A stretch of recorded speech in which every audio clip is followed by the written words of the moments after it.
पंच बदरी, पंच केदार, पंच प्रयाग यखिचनी, पंच प्रयाग यखिचनी।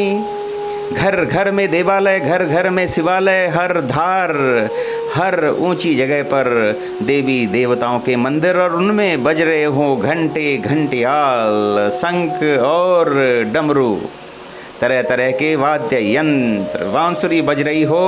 और इसका अगर महिमा मंडन स्वयं देव ऋषि नारद कर रहे हों कि धरती पर अगर कहीं स्वर्ग है तो वो है उत्तराखंड देवभूमि, और इसकी चर्चा सुनकर सभी देवता अतिथि बनकर इस देवभूमि में विचरण करने लग जाएं। और सवेरे सवेरे ब्रह्म मुहूर्त में जब देवता भ्रमण कर रहे हों, उस समय एक देवता गलती से कह दें, ए पुड़ी माँ का एक बटे तो भाई गुआण होने चे, चिराण होने चे, फुक्याण होने चे, किराण होने चे, सड़ियाण होने चे, और यार खुट्टो मतलब मेरा पाँव मनुष्य के गोबर में पड़ गया शायद।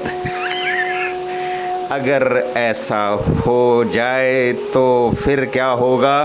स्वयं देवी देवता अपनी पत्नियों और बच्चों के समेत इस देवभूमि उत्तराखंड में विचरण कर रहे हों,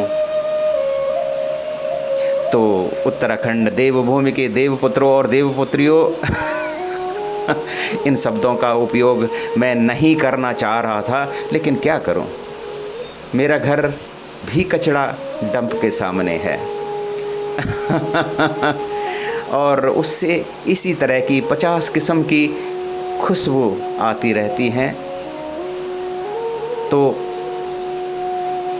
ये देवभूमि उत्तराखंड में जो सरकार है वो आप सबकी, हर किसी की हर तरह से मदद कर रही है। किसी को घर बना के दे रही है, किसी को अन्न दे रही है, किसी को चूल्हा दे रही है, किसी को गैस दे रही है, यहाँ तक कि शौचालय दे रही है। और शौचालय मतलब इंटरनेट कनेक्टिविटी तो उन्होंने हर गांव तक फैला दी है।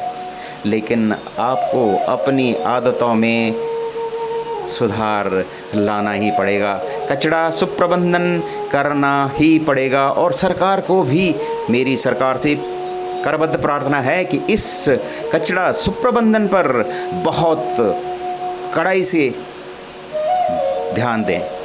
हर घर में अगर कई तरीके के शौचालय हैं तो वहाँ कचरा निष्पादन के लिए भी सुप्रबंधन का कुछ साधन होना चाहिए, ताकि कोई ये न कह सके, आकाशवाणी न हो सके कि हे देवताओं, हे अतिथियों, अब आप देवभूमि में न जाओ, वहाँ तो शंख घंटियों की जगह कुछ और ही बजते हैं। और वहाँ देव जो रस बहाने वाली गौ माताएं हैं वो कचड़ा खाती रहती हैं। वहाँ अब अमृत रूपी दूध नहीं मिलता, वहाँ तो केवल और केवल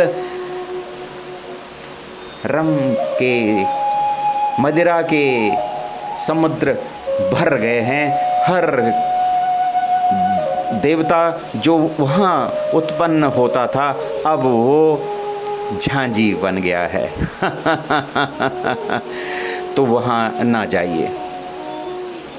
मैं सभी देवपुत्र और देवपुत्रियों से प्रार्थना करता हूँ, विनती करता हूँ कि हर जगह अगर आप चाहते हैं कि उत्तराखंड देवभूमि ही बनी रहे और यहाँ से गंगा यमुना के साथ साथ में दूध की भी नदियाँ बहें, तो यहाँ पर गौ माताओं को शरण दो। गौ माताएँ कचड़ा न खाएं और आप मदिरा के समुद्र में न जाएं। इस पर करें विचार। फिर कल होगी मुलाकात, तब तक करें मेरा प्यार भरा नमस्कार स्वीकार। जय हिंद, जय उत्तराखंड और जय अखंड भारत वर्ष। प्रणाम आप सबको मेरा।